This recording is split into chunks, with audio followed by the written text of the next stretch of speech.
kondisi terminal tipe A Kayu Agung Ogan Komering Ilir memprihatinkan. Selain sepi angkutan penumpang, sejumlah bagian bangunan juga rusak.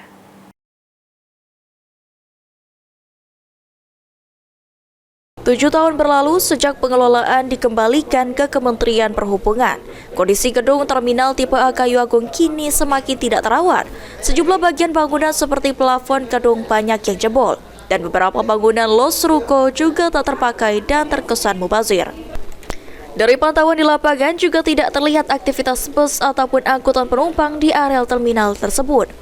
Meski terdapat sejumlah petugas dinas perhubungan yang tampak berjaga di terminal, namun tak ada aktivitas seperti terminal pada umumnya. Kondisi ini juga dipengaruhi keberadaan jalan tol yang mayoritas bus dan angkutan penumpang yang lebih memilih melintas di jalur tol, terkecuali saat momen tertentu seperti jelang Lebaran, Natal, dan libur Tahun Baru. Dovan Wijaya, PAL TV.